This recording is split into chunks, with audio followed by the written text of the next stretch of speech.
এখন সকাল ৬টা বাজে। তো আমি কিন্তু আজকে ভোর ৫টায় উঠে পড়েছি। উঠে ফজরের নামাজ পড়ে নাস্তাটা বানিয়ে নিলাম।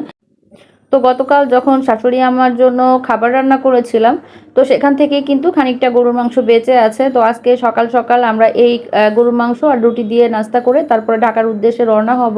আর আপনারা দেখেছিলেন যে গত ভিডিওতে আমি কিন্তু সমস্ত কিছু আগেই গুছিয়ে রেখেছিলাম, শুধু রান্নাঘরটা গোছানো বাকি ছিল, কারণ রান্নাঘরে রান্নার কিছু কাজকর্ম ছিল। তো রান্না করে আমি গ্যাসের লাইন খুলে সমস্ত জিনিসপত্র তুলে কিন্তু রান্নাঘরটা গুছিয়ে নিয়েছি। হ্যালো এভরিওয়ান, আসসালামু আলাইকুম, welcome to my another blog. তো গতদিনই কিন্তু আমি সমস্ত কিছু গুছিয়ে রেখেছিলাম, তারপরও আরেকবার চেক করে তারপরে কিন্তু রুমগুলো লক করে দিলাম। এখন বাইরের দরজাটাও লক করে দিয়েছি। তো আমাদের জন্য আমাদের বাড়ির নিচে কিন্তু গাড়ি এসে অপেক্ষা করছে সকাল ৬টা থেকে।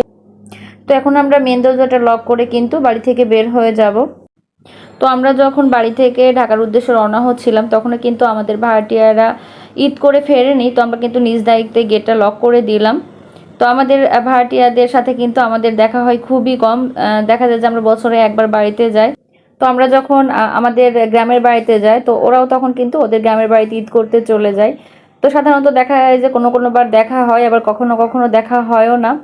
তো ওদের কাছেও কিন্তু গেটের একটা চাবি আছে আর আমাদের কাছেও চাবি আছে, যার কারণে খুব একটা প্রবলেম হয় না। তো আমরা আল্লাহ ভরসা করে ঢাকার উদ্দেশ্যে রওনা হয়ে গেলাম। তো আমরা কিন্তু আসার সময় এসেছিলাম পদ্মা সেতু হয়ে, আর এখন যাব হচ্ছে মাওয়া ফেরিঘাট হয়ে। তো বরাবরই কিন্তু আমার কাছে নদীপথটা অনেক বেশি ভয় লাগে। তারপরও ড্রাইভার ভাই বলছিল যে পদ্মা সেতু হয়ে গেলে নাকি এখন অনেক বেশি জ্যাম আছে। তো পদ্মা সেতু হয়ে না যায়, এখন হচ্ছে ফেরিঘাট হয়ে গেলে যাওয়াটা অনেক বেশি ইজি হবে। তো আল্লাহর উপর ভরসা করেই কিন্তু বাড়ি থেকে বের হয়ে গেলাম। আর বাড়ি থেকে বের হওয়ার আগে কিন্তু শ্বশুরবাড়ির সবার কাছ থেকে আগের রাতেই বিদায় নিয়েছিলাম। তো যাই হোক, আমরা যখনই গাড়িতে উঠি দেখা যায় যে গাড়িতে ওঠার ঘন্টাখানেকের মধ্যে ঘুমিয়ে যায়, কারণ হচ্ছে কোথাও আসার আগে কিন্তু অনেক বেশি প্রস্তুতি থাকে। দেখা যায় সেটা দিন হোক রাত হোক, সে রাতে ঠিক মতো ঘুম হয় না। তো এর জন্য কিন্তু গাড়িতে উঠে বেশিরভাগ সময় আমাদের ঘুমের মধ্যেই কেটে যায়। তো হাতে ঝালমুড়ি দেখে নিশ্চয়ই বুঝতে পারছেন এই মুহূর্তে আমরা ফেরির উপরে।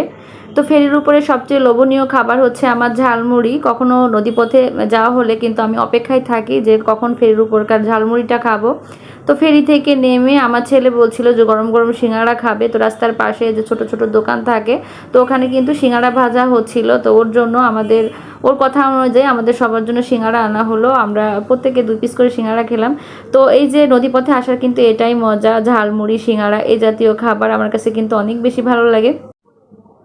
আমার কাছে মনে হয় বাসায় যত মজা করে ঝালমুড়ি মাখা হোক না কেন, ফেরির যে মামারা থাকে ওদের হাতের ঝালমুড়িটাই বেস্ট, বা রাস্তার পাশে যে ঝালমুড়িটা বিক্রি হয় ওদের হাতের ঝালমুড়িটাই বেস্ট। আমার কাছে কেন জানি ওদের ঝালমুড়িটাই বেশি ভালো লাগে। আর রাস্তার পাশে যে ছোট ছোট সিঙ্গাড়ার দোকান, তো এই দোকানগুলো সিঙ্গাড়া আমার কাছে অনেক দামি দামি খাবারের থেকেও অনেক বেশি ভালো লাগে। তো যাই হোক, কথা বলতে বলতে কিন্তু আমরা আমাদের বাসার খুব কাছাকাছি এসে পৌঁছে গেছি। তো এই মুহূর্তে কিন্তু আমরা একেবারে আমাদের বাসার নিচে। তো ভিডিওটি ভালো লাগলে প্লিজ ভিডিওতে একটি লাইক দিবেন আর পেজটিকে ফলো করে সাথে থাকবেন। তো এই মুহূর্তে কিন্তু আমরা একেবারেই বাসায় পৌঁছে গেছি। তো এখন বাসার লক খুলে ভিতরে ঢুকবো। তো বাসাটা কিন্তু আমার অনেক বেশি এলোমেলো, এই জন্য আর আপনাদের সাথে এর চেয়ে বেশি শেয়ার করলাম না। তো পরবর্তী ভিডিওতে আবার কথা হবে। সে পর্যন্ত সবাই ভালো থাকবেন, সুস্থ থাকবেন। আল্লাহ হাফেজ, আসসালামু আলাইকুম।